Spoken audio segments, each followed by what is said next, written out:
கிறிஸ்தவர்களுக்கு ஒரு பிரச்சனை பாருங்கள். இதெல்லாம் நான் சொல்கிறதெல்லாம் கிறிஸ்தவர்கள் அல்லாதவர்கள் ரொம்ப நல்லா கேட்குறாங்க.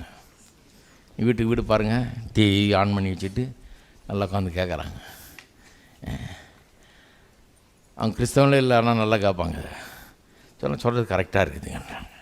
கிறிஸ்தவர்களுக்கு தான் இது பிரச்சனை. என்னென்னா, நான் நிறைய தடவை பைபிள் வாசிச்சிருக்கேன், நான் இப்படி ஒன்றும் சொல்லிலையே. அதான் ஒரு பெரிய பிரசங்கியார் சொன்னார். ஒரு தடவை ஆண்டவர் ஏதோ ஒரு காரியத்தை காமிச்சார் அவருக்கு. முதல்ல புதுசாக அப்போ தான் பார்த்தார். அப்போ சார், ஆண்டவர் இது இப்படி இருக்க முடியாதே, நான் ஒரு 150 தடவை அதை வாசிச்சிருக்க மாட்டேன்னா புதிய ஏற்பாடை 150 தடவை வாசித்ததில் ஒரு தடவை கூட நான் பார்த்ததே இல்லையே, இது என்ன எப்படி இருக்குது அப்படின்னாராம். அப்போ கர்த்தர் சொன்னாராம், மகனே நீ பார்க்காதது நிறைய இருக்குது, நீ 150 தடவை வாசிக்கிறதுனால எல்லாத்தையும் பார்த்துட்டேன்றது தான் உன் பிரச்சனை. இன்னும் பார்க்காதது நிறையா இருக்குது மகனே, உன் கண்ணு திறக்கப்படணும், ஒவ்வொரு நாளும் திறக்கப்படணும்னு ஜெபம் பண்ணினார். எங்கள் பாட்டி அங்கே இந்த காலத்தில் நாங்கள் பைபிள் ஃபேமிலி ப்ரேயரில் வாசிக்கும்போது சும்மா திறந்து வாசித்திட முடியாது பாருங்கள். அது வாசிக்கிறதுக்கு முன்னால் ஒரு ஒன்லைன் ப்ரேயர் ஒன்று பண்ணணும், ஜெபம். அது என்ன ஜெபம் தெரியுமா?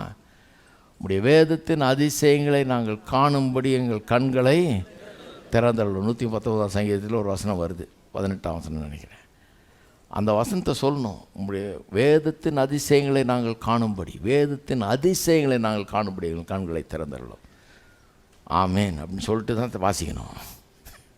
ஆனால் அது என்ன ஆயிடுச்சு, அதை ஒரு மந்திரம் மாதிரி சொல்ல ஆரம்பிச்சிட்டோம் கொஞ்ச நாளில். வேதத்தின் அதிசயங்களை காணும்படி எங்கள் கண்களை திறந்தள்ளணும் ஆமேன் கடகன் 4 அதிகாரத்தை வாசித்து முடிக்கிறது. அப்போ எனக்கு அதை பாராட்ட தெரியல பாருங்கள். அப்புறம் நான் வளர்ந்து வந்து இப்படி இப்போ வசனத்தை கொஞ்சம் இப்போ கவனிக்க ஆரம்பித்த பிறகு தான் எனக்கு விளங்குச்சு. இப்போ நல்லா விளங்குது எனக்கு. ஒவ்வொரு தடவை இந்த வேதத்தை திறக்கும் போது சொல்கிறேன், ஆண்டவரே நான் 100 தடவை வாசித்திருந்தா கூட பத்தாது, இன்னொரு தடவை வாசிக்கும்போது எல்லாம் புதுசு புதுசாக தெரியும், புதுசு புதுசாக விளங்க ஆரம்பிக்கும். இப்படி வேதத்தின் அதிசயங்களை நான் காணும்படி என் கண்களை திறந்தள்ளணும். நிறைய கண்ணு திறக்கப்பட வேண்டியது இருக்குது. திறக்க திறக்க விசுவாசம் உண்டாகிறது. பார்க்க ஆரம்பிக்கிறோம், காணப்படாதவர்கள் குறித்த நிச்சயம் உண்டாகிறது. இதை வேற எப்படி அறிஞ்சு கொள்ள வழியே கிடையாது. இதை புக்கை படித்து அறிஞ்சு கொள்ள முடியாது, அங்கே போய் இங்கே போய் பண்ணிக்க முடியாது. இது காணப்படாதவர்கள், தேவன் நமக்கு ஏற்படுத்தி இருக்கிற காரியங்கள். இதை எப்படி அறிந்து கொள்ள முடியும்? வேத வசனத்தின் அறிவு அதன் மூலமாக நமக்குள்ள வருகிறது.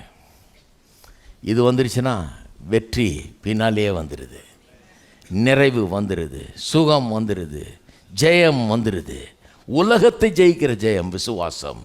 அந்த விசுவாசம் காணப்படாதவர்கள் குறித்த நிச்சயம். எல்லாரும் எழுந்து நிற்போம்.